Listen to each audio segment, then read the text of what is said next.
America will never be defeated! USA! USA! USA!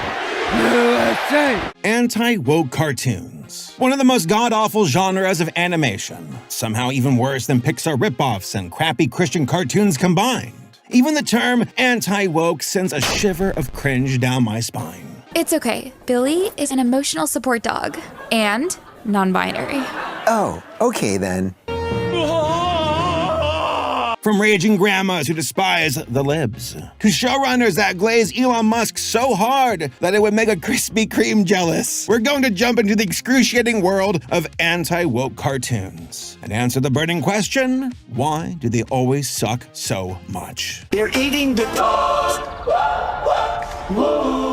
Now, I know that remaining apolitical is virtually impossible when tackling a topic like this, but just keep in mind that my primary concern is the overall merit of a show. Characters, writing, voice acting, animation, artistic intent, and overall quality. Or lack thereof. So, take a deep breath and let's dive into the world of anti-woke cartoons. Hank Hill, help us. I'm here in Berlin to stop the communists and end the Cold War.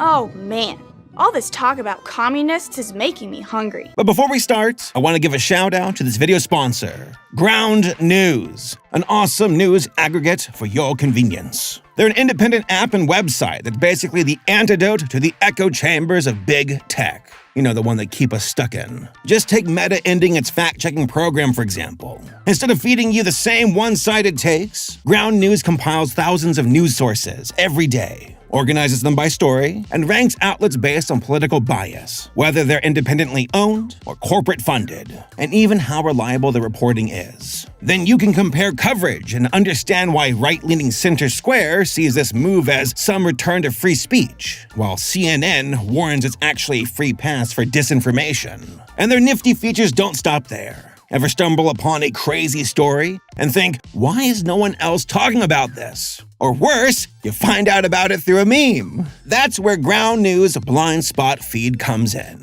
It highlights stories the left and right are ignoring, so you'll never feel out of the loop on what's actually happening. And trust me, in a world where free speech is being co-opted by billionaires, platforms have more power than ever to push their agendas, and the truth feels too overwhelming to find. So having something like Ground News in your corner is worth it. And here's the best part of all. You can try it out for less than the price of your next latte. Head on over to ground.news/Saberspark and get 40% off the same Vantage plan I use. That's just $5 a month for unlimited access to features giving you more control and more transparency. The link is also down below in the description. Thanks to Ground News for partnering up with us for this video. And now, back to the video. It's chiller time! So before we get into this list of excruciating cartoons, let us attempt to define what woke means. Yes, we're doing this. Sit down. Let's just do this thing. It started off as a turn of phrase coined by Black Americans in the 1930s. The term woke was intended to highlight systemic and racial injustice within society. So to stay woke meant encouraging other Black Americans to be attentive and aware of socially relevant issues. Fast forward to the 2010s, and the term now includes other marginalized groups, like LGBTQ+. But because some people suck, the term that was intended to be a left-leaning rally cry became appropriated as a sarcastic insult by the right. Nowadays, calling somebody woke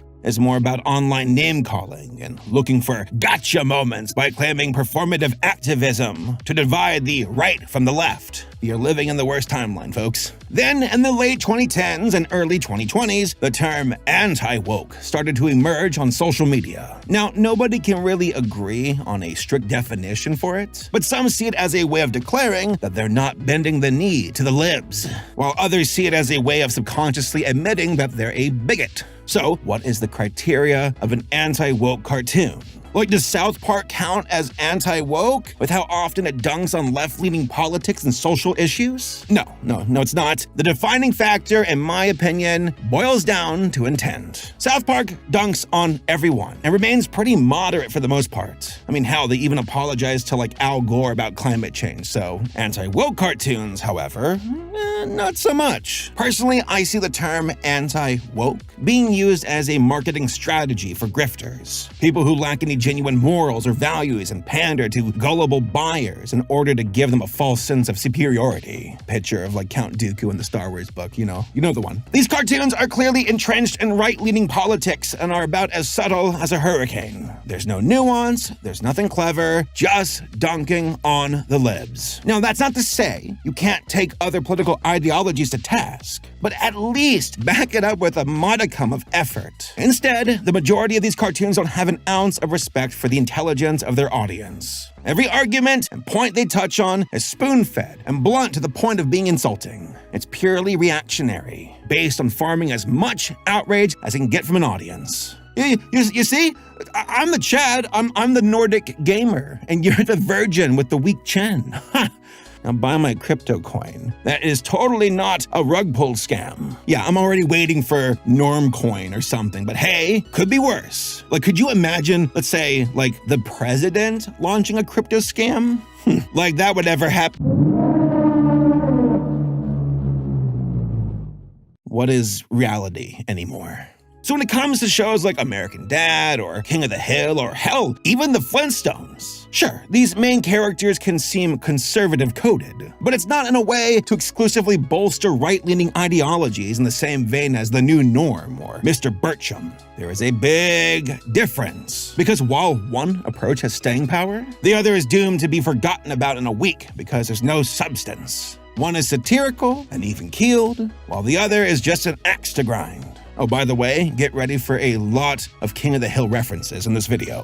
Hank is like the perfect foil for the shows we're about to cover. Once again, artistic intent is everything to me. I can at least sometimes respect a creation if it has a backbone in some capacity, but for these cartoons, well, it's hard to respect sellouts and grifters who occasionally fall into the realm of propaganda. Creating entertaining stories and characters comes second to creating hyperbolic noise in order to pander to viewers. And as you're about to see, most of these anti-woke cartoons are a flash in the pan, will not stand the test of time. It has been years since King of the Hill went off the air, but many people remember it fondly. But that will not be the case for what we're about to cover. Oh! Look, I thought with Old Glory over your head, you might feel a little more pride in being an American.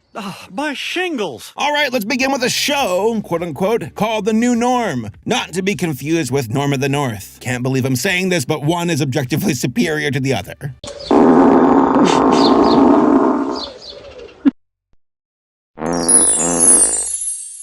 Oh, by the way, I can't use enough quotation marks around the word show because The New Norm barely even qualifies as one. At the time of recording this video, there are technically 3 episodes of Norm. But even if you combine them all, they barely crack over 8 minutes in total runtime. Yep, that's what we're working with here, folks.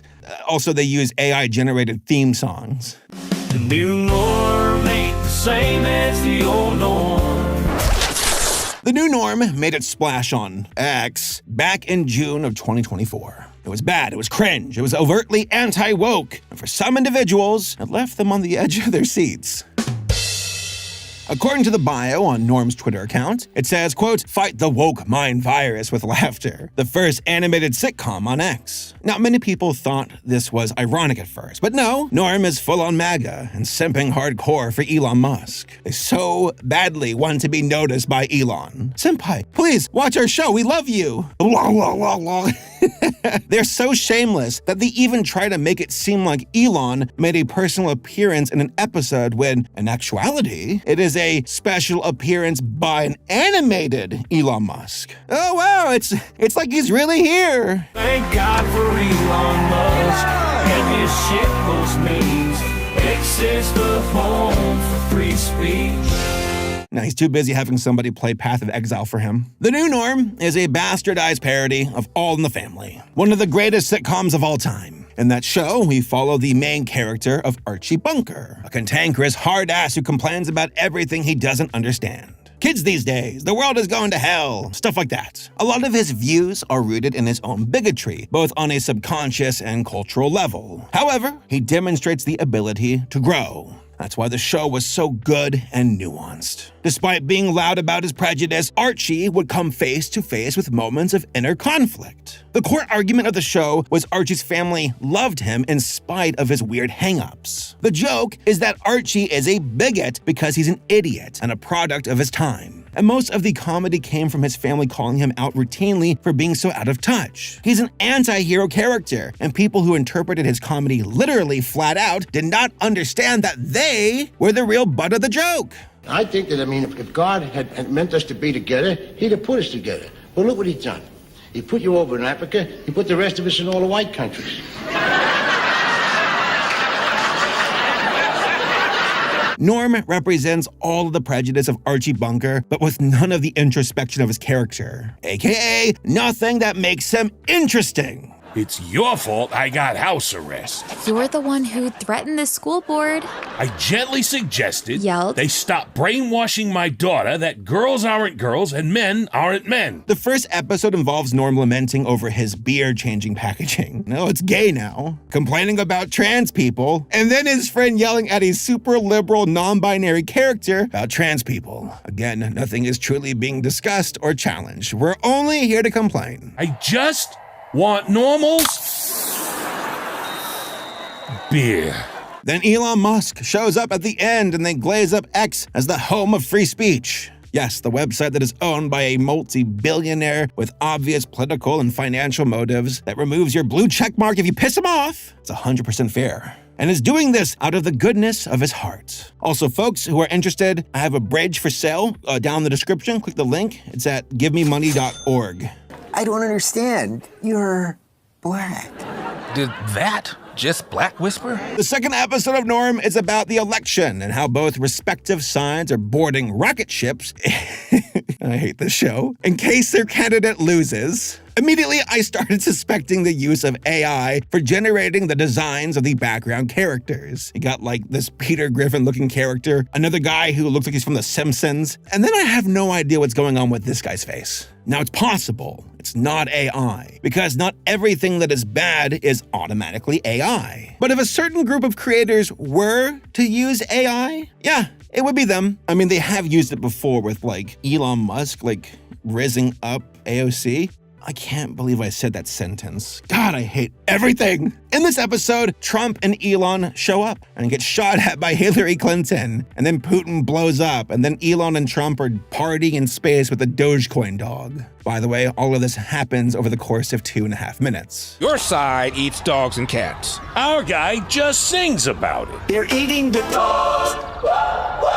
Then there's episode 3. It's even shorter than episode 2. Both sides are fighting, and the mom is like, well, we got one thing in common. Now your side hates Jews. Your side hates Jews. No, your side hates Jews. Your side hates No, Jews. your side hates Your Jews. side hates Your Jews. side hates Jews. Your Your side side hates hates Jews. It's kind of funny because at the end, the writers imply that no matter who wins, both sides will lose, which is surprisingly moderate for a right-leaning show. But the joke they're going with here is actually a direct reference to the 1983 sci-fi thriller movie War Games, starring Matthew Broderick. Basically, he's a computer hacker that accidentally almost starts World War III by accessing a US government supercomputer that makes simulations of nuclear war against Russia in the 80s. It's sort of complicated, but the short version is that to stop it, he eventually tricks the computer into playing tic-tac-toe against itself endlessly. The games keep ending in draws, showing the futility of war, and the computer learns that the only long-term solution is to not play. It's a deep cut to use on a show with as little effort put into it as this one.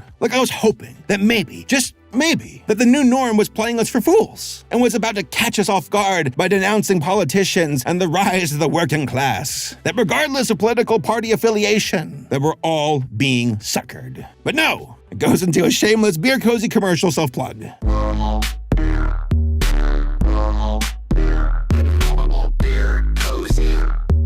Shop.newnorm.tv. I'm Norm. I like normal beer. Buy my beer cozy. Trans people. There hasn't been another episode since the 3rd, but apparently the next one is about farts? I don't know.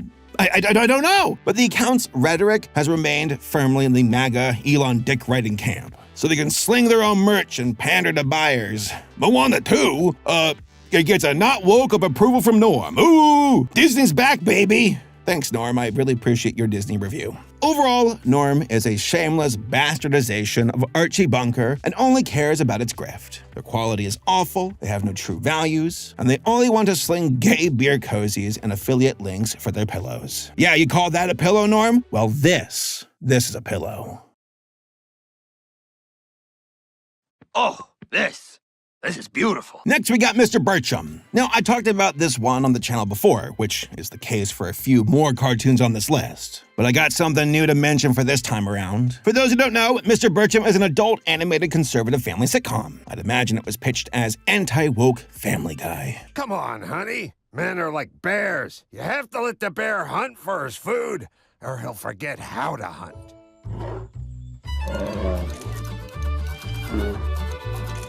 Oh, half calf. Our main character is Richard, who is voiced by Adam Carolla. Yeah, remember him? The guy from The Man Show? He was a thing. You're at a strip club and one of the betties just told the bouncer you gave her the magic thumb.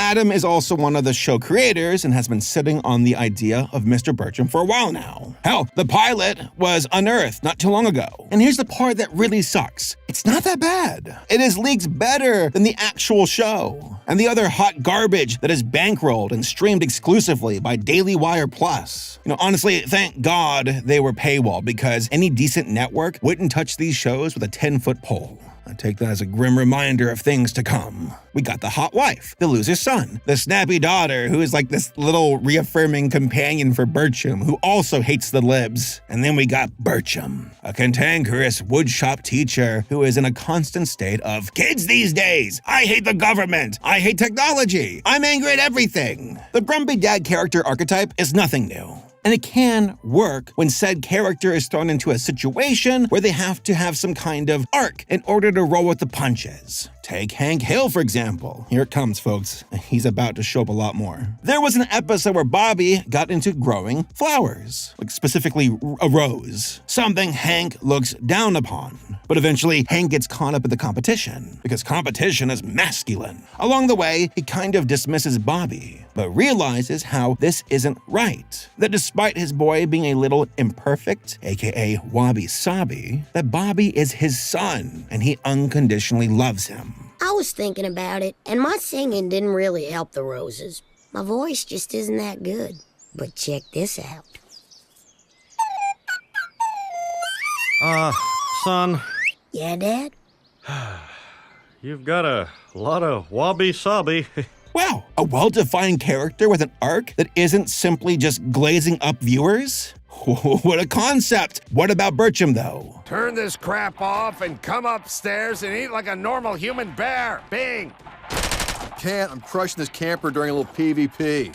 Boss style. PvP? I thought you could only get one of those if you had a girlfriend. Yeah, it's the complete opposite. The stories feel like those ridiculous Facebook posts with those people who are like, I own the libs and strangers applauded me. Yeah, like that happened, right? Bertram doesn't have an arc. And even worse, he's not entertaining. Like, I don't need an arc, but at least be funny. I used to bring home the bacon. Pretty soon, I won't even be able to bring home the Bacos. It sucks double hard because Bertram in the pilot was far more interesting. He wasn't as radical and actually had a shred of empathy. Far more relatable for normal people. But we ain't dealing with the new norm anymore. Instead, Bertram went with the polarized approach and floored it with its anti-woke narrative, jokes, and characters. I'm a vegan. At the moment, there's rumors of another season of Bertram, but I'll believe it when I see it. Apparently, some folks on Daily Wire Plus were upset that even a non-threatening gay character's side character was in the series and declared that they would boycott the show. And for some of you, like, that's fine enough. But I'm not going to tolerate that character. I'm just not. I won't be around it. Well done, Bertram. You played yourself. Next, we got Chip Chilla, the infamous conservative Bluey ripoff. This, too, is also under the Daily Wire Plus streaming umbrella via Benki. Now, as far as anti-woke cartoons go, I wouldn't say that Chip Chilla is one of its strongest soldiers. If anything, it feels more like a casualty, since it's lumped into Daily Wire Plus. I'll explain. First off, the show is about a family of chinchillas, one of the cutest and fluffiest rodents ever invented. Sadly, these characters barely look like chinchillas, but I'm willing to let that slide. Like if Jiminy Cricket gets a pass, then by God, I think that's fair here too. What I don't like is Rob Schneider, the voice of the father in the show, or he once was in season 1. Now, as far as merit goes, he doesn't do a bad job voicing his character, but it isn't anything to write home about. What I don't like is how this is another case of a comedian team-switching politics and riding the anti-woke bandwagon in order to get a new audience. Adam Carolla did this, and Rob Schneider especially did this. Why? Money! Again, to be fair, Chipchilla isn't overtly political, but it does have some slight undertones, such as this is the proper family dynamic. A father who's blue, a stay-at-home mother who's pink, and then a son who is blue, and a daughter who's pink. Oh, I guess this infant son who's like aquamarine or something? Still figuring it out. No hugs. You're supposed to go berserk. Now, where Bluey has the parents helping the kids discover a lesson, Chipchilla is really heavy-handed, with the parents almost forcing their kids into a lesson. What's that, son? You want to be emperor? Well, the family is now LARPing as barbarians, and we're going to break your stuff. Lesson learned. Wait, it's over? You're telling me that I get my toys broken, my room invaded, and I lose my big, awesome empire? Yeah, basically. Also, yeah, this cartoon is 100% a Bluey ripoff, but plays it more safe with its cast of characters and lessons, aka a lot more boring. I will say though, animation-wise, it doesn't look half bad, but it's the heart of the show where it falters and unfortunately finds itself in a weird market. Oh, funny story, by the way. I have a friend who will remain anonymous who actually ran into one of the creators of Chipchilla while on a flight. My friend saw from the corner of their eye some like Chipchilla stuff on the guy's laptop and was like, "Are you an animator for the show?" And the guy was like, "No, I'm a co-creator." And it was Eric Branscombe. My friend was wearing a blue jacket and was like, "Yeah, I never watched Chipchilla before, but I heard of it because," and like gestured at their jackets. And Eric laughed and was like, "Yeah, right? Yeah." Now, for what it's worth, my friend said Eric was cordial and nice, so that's at least a good thing. Too bad the shows he's associated on, Chipchilla and Mr. Bircham, are stuck on such a backward streaming service like Daily Wire Plus, but hey, play dumb games, win dumb prizes.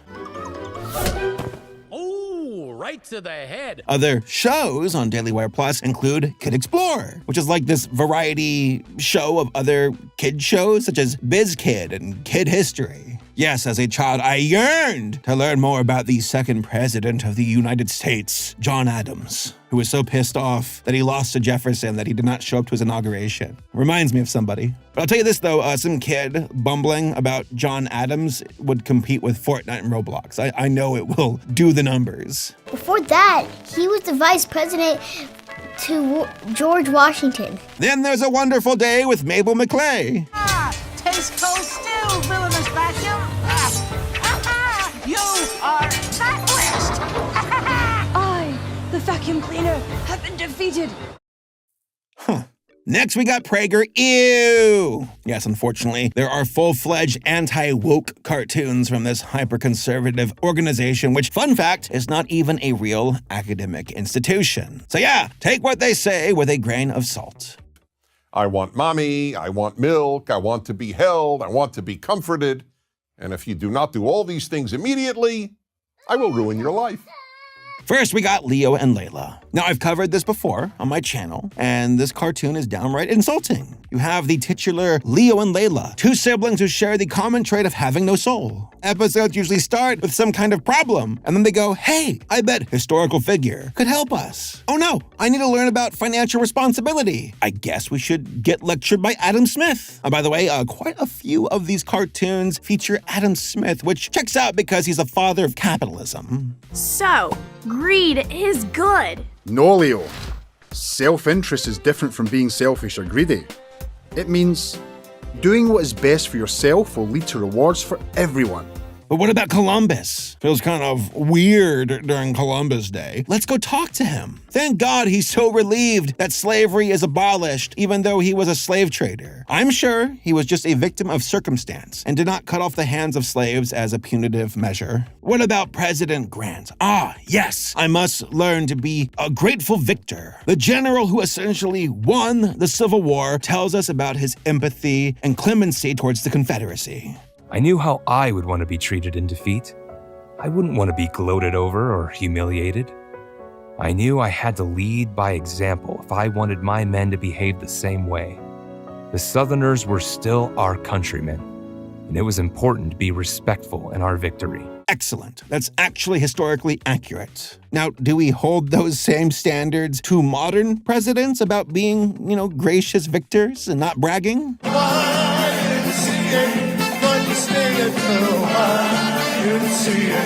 Nope. Leo and Layla is a bunch of revisionist history that downplays the bad stuff and uplifts the good stuff. History requires balance, and above all else, transparency, because those who don't learn from it are doomed to repeat it. You can't just cherry pick your morals and values. That is intellectually dishonest. You're a courageous explorer, and you've given me a lot to think about. Thank you, sir. You're welcome, kids. Now, let me lock you up and show you to the King and Queen of Spain. Then there's Otto's tales. First off, the main character, Otto, looks like a little old man boy version of the founder of PragerU, Dennis Prager. Coincidence? Maybe. The show itself is primarily a storytime show that fluffs up American values. Very pro-patriotism. There are the occasional benign episodes of the series, like Let's Go Meet a Librarian, or, oh my God, why is it always Columbus? Why go up to bat for this guy? He isn't worth it. Can we please pick a different plot? Look there, said Dennis. What's that up in the sky? It was a plane flying low that should have been high. The plane hit one of the towers in a fiery flash. There was a huge explosion and a very loud crash. Okay, you can go back to the Columbus episode. Then there's Around the World. In this show, we get to meet kids from around the world, hear their stories, learn about global issues such as socialism, communism, freedom of speech, and more. We get to discover why life is so exceptional in America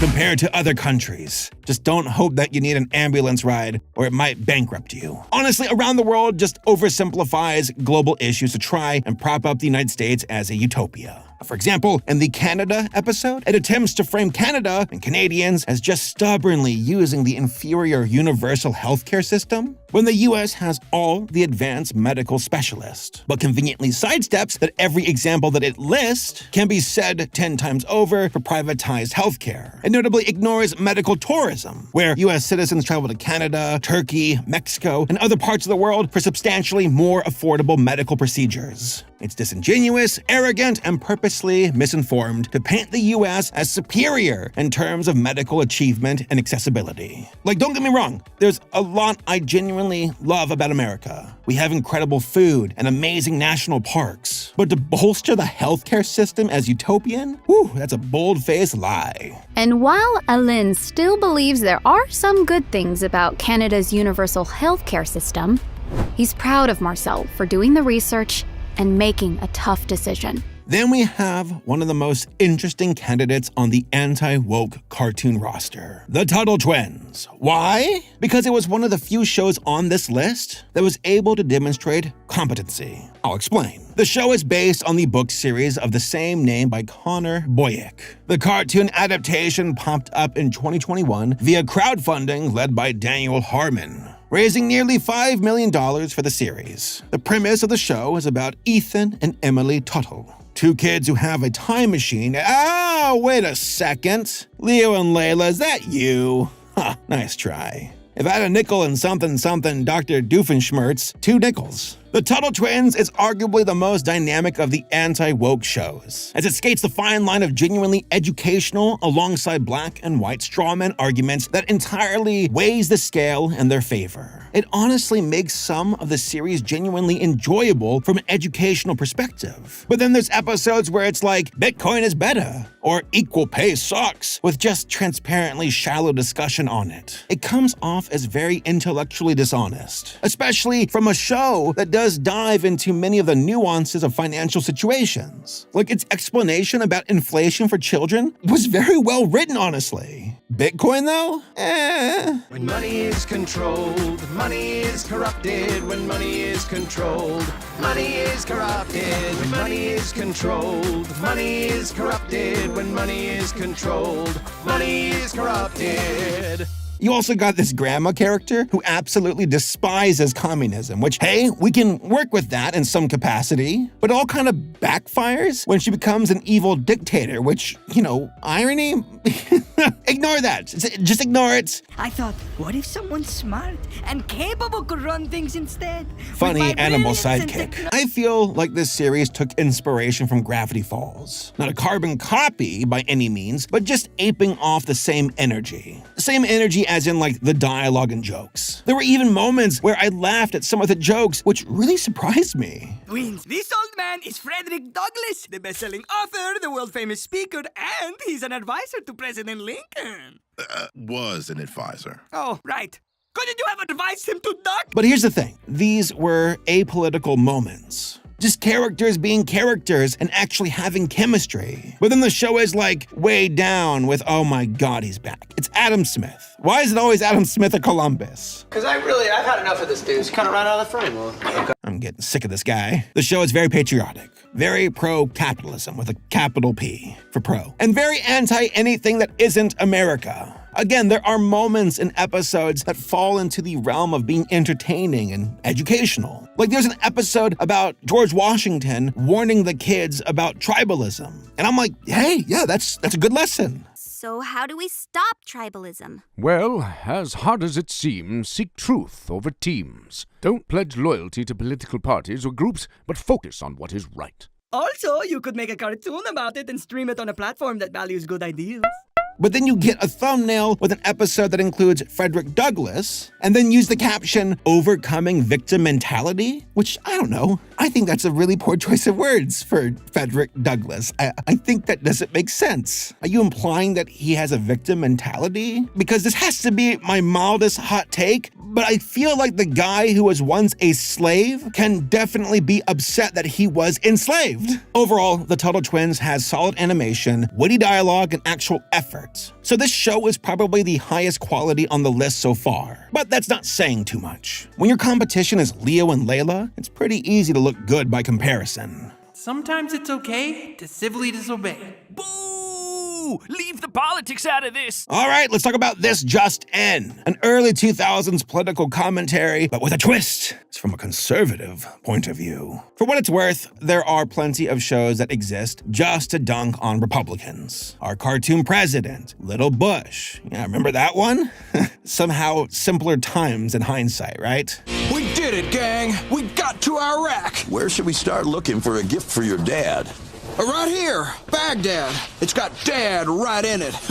These shows sucked, by the way, all of them. But This Just In was on the other side of the spectrum. As in, like, politically, it still sucked. And after 6 episodes, it got axed. In the show, we follow Brian Newport, a PNG Sona from the looks of it. He's got his little arms crossed and everything. That's my job. The guy is a very proud Republican and uses his journalistic talent to dunk on the libs. I believe in taking the fight to the terrorists. I believe there is no vast right-wing conspiracy, because if there was, I'd be in it. That's it. That's the show. I'm right, you're wrong, end of story. So really no arc for the character or anywhere to take him. For King of the Hill, at least we get to see Hank put into these uncomfortable situations where his traditional views are challenged. But for Brian Newport, well, it's extremely predictable and very boring. By the way, while watching this show, we interrupt this broadcast to announce Peanut, the water-skiing squirrel, has been murdered. Peanut was found dead, murdered in an execution-style killing late last night in the Gaslamp district of downtown San Diego. Filthy animal. Wait, what? No, there's no way that this show is talking about a murdered squirrel in the early 2000s that was named Peanut. There's no way. What are the odds? Time is an illusion and nothing is real. Rest in peace to Peanut the squirrel, apparently. Twice. So yeah, This Just In is your quintessential anti-woke cartoon of the early 2000s. Look, All I'm saying is that if we don't get to watch basketball, the terrorists have won. But now we have YouTube and social media. For what it's worth, there's a lot of candidates in this category, so to make things simple, we're just gonna focus on one. Sorry, Babylon B, your cartoons just aren't worth it. They are terrible. I'm transgender now. Gonzo? You're transgender? Yes, I'm transgender, but not Gonzo. Baby Gonzo from Muppet Babies. They made a baby character transgender. I'm a baby. But I will talk about FreedomToons. Yeah, FreedomToons. USA! I stumbled across these videos in 2024 with this particular cartoon about Kamala. Kamala Harris is a fat bitch. I'm speaking. At first, I thought, oh, these guys are dunking on both parties. I can dig it. But then I started to watch some of the other videos on their channel, and yeah, it's not as impartial as I once thought. Eating the dogs, they're eating the cats. Eat the cat, eat the cat. They're eating the cat, they're eating the dogs. Eat the cat, eat the cat. I kind of wonder if this channel had fallen into the anti-woke trend, but then my question was fully answered when I saw a video called Anti-Woke Dog, which I think answers my question completely. There's a trans genocide going on, and you're dancing? How can you rest when so many people don't have basic rights, like the ability to exist and be comfortable in their own skin? This is violence. This is fascist coded. Needless to say, the channel goes full force into pandering towards its right-leaning demographic. To which, hey, you know what? Free market, that's their choice to make it for people to watch it, whatever, you know? But as far as the quality of the videos go, it is exactly what you would think writing-wise. Trump rocks and he's so based. Dims suck and eat it, libs, lol. Trans people, lol. Same joke, same joke, same joke! I feel like these videos are the kind of content that office coworkers are like, hey, bro, come here. Here, look at this video. Isn't that funny? Yeah, dude, it's pretty based, right? You gotta fake a smile and be like, ah, it's funny. And then you have to run off to like the break room for coffee and be like, I'm so tired. I'm tired of everything. Maybe I'm just a snob and prefer more subtlety and charm with my political satire. And FreedomToons is like the complete opposite of what I like. And it's a shame too, because like visually speaking, these designs are kind of fun when they're not scraping the bottom of the barrel. But the jokes, the writing, the overall sense of intellectual superiority, yeah, it's just not my cup of tea. I mean, they went after trains and unironically used the word chud in their video title. We're with it. We know the modern cultural zeitgeist and vernacular. Bro, based? Well, I've been here at the subway station for about 15 minutes and I've yet to witness a murder.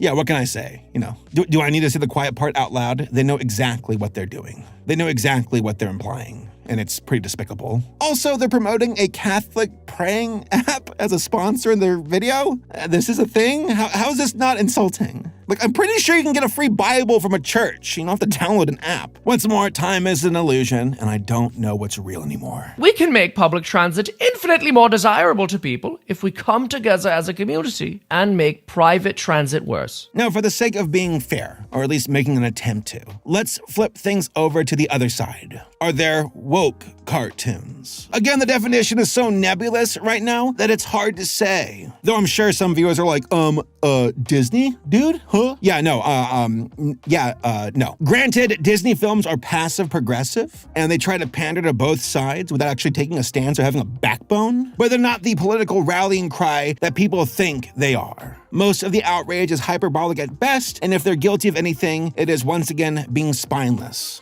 During my research, I found a show called The Good Family, which, surprise, surprise, was from one of the creators of King of the Hill, Mike Judge. This series is like the opposite of that series, though, as it stars a liberal family instead of the Hills in Texas. Now, I watched a few episodes and I hated it. And not because there's a liberal family or any dunking on liberals. It's not that. It just sucks. It tried to do what King of the Hill did and satirize both liberals and conservatives, but it's not nearly as funny or charming, which is why it got axed after its first season.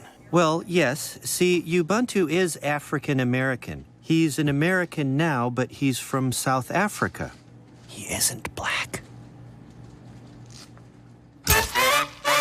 Like, the more I think about it, the more I realize that this show isn't technically a liberal or woke cartoon, and is more of a cartoon that features a liberal family. The same way that King of the Hill isn't a conservative cartoon, despite featuring a conservative family. But it does go to show that at the end of the day, despite whatever side is getting lampooned, having great characters, good writing, and fun animation is far more important when it comes to making a quality show. Shocking, right? What I can surmise from this list of cartoons is how often the pursuit of political outrage, regardless of affiliation, can just totally derail the overall artistic merit of a production. South Park can pull it off. King of the Hill can pull it off. Why? Because they put sincerity first, and that is what makes them timeless. Okay, show's over. Nothing to see here. Everyone go home. It's a circus out there. In conclusion, I find this genre of animation to be repulsive for many reasons. It's low effort, insincere, it panders to viewers, and of course, the very common denominator of grifting. Only like 2 demonstrate a degree of competency, and even those cartoons are still vastly outclassed by other superior options. Chipchilla? Just watch Bluey. Tuttle Twins? Just watch Gravity Falls. Mr. Burcham? Guys, King of the Hill is right there. Loser! You're a loser! Are you feeling sorry for yourself? Well, you should be, because you are dirt! You make me sick, you big baby! Now, I know that at the end of the day, buyer beware, right? Vote with your wallet. Could have sworn Adam Smith told me about that one. But if right-leaning people want right-leaning content, then fine, that's their prerogative. That is their choice. But said results are typically bottom-of-the-barrel, rushed-out, low-hanging fruit that ends up being more of a flash in the pan than anything. It lacks merit and needs to be more than just rattling off buzzwords. Actually challenge things. Actually challenge the opposition. Treat your viewers with respect. Then again, that's just my opinion. And perhaps for the folks within that demographic, they just don't care. It's good enough, and I pity them if that is their true sentiment. You deserve better, but you gotta realize that for yourself first. Politics are a messy affair, and the internet has not made it easier. It feels like yellow journalism has been dialed up to 100, and cartoons like the ones I've mentioned are some of the results of that effect. Yet I see shows like King of the Hill, where conservative values can be explored in a nuanced and heartfelt way. For example, Cotton Hill, Hank's dad, is a despicable person. Yet there was an episode where he was struggling to survive and provide for his family. This World War II vet who sacrificed so much and his shins deserved better than that. And I agree. Wow, who would have thought that having an empathetic story can help to build human connections and pity? Crazy, right? No pandering, no cheap tricks, just good characters and storytelling. That's because King of the Hill knows how to mobilize kindness, effort, and humanity. They take multiple political ideologies and the current events of the era to task. They dunk on hippies. They dunk on bureaucratic liberals. But they also do the same thing to hyper-conservative characters. They're all on the chopping block, and that feels balanced to me. Hank literally had an existential crisis about George W. Bush having a weak handshake, and that he might not vote for him based on that alone. Such excellent commentary on voters that something as simple as that can derail a person's entire political ideology. Says a lot about how simple-minded voters can be, right? But at the end of the day, I just want to champion true art. That people deserve effort at the very least. Not scams, not grifts, not pandering, but genuine results from real people. Anti-woke cartoons are overwhelmingly an attempt to cash out on buyers who are easily swayed due to current political outrage and events, and will end up with exactly what they paid for: garbage. We have to force ourselves to be better as time goes on, to have higher standards, because with the arrival of AI, content like this is just going to get worse. Be smarter than that, and hold your creators accountable regardless of their affiliations. They are just using you, then don't support them. They don't deserve it, and you're better than that. Again, during times like these, what would Hank Hill do? If he watched the new Norm, he would probably be like, "This show's asinine. Turn it off, Bobby. I'll tell you what." Bobby wouldn't watch the show. Be too busy watching My Little Pony. By the way, I plan on covering King of the Hill in depth later this summer, so keep your eyes open for that. That is a show worth talking about. But hey folks, those are just my overall thoughts. What do you guys think? Tell me down below in the comments, and I'll see you all next time. And join me in prayer as we pray that Norm never releases his fart video. We can only take so much.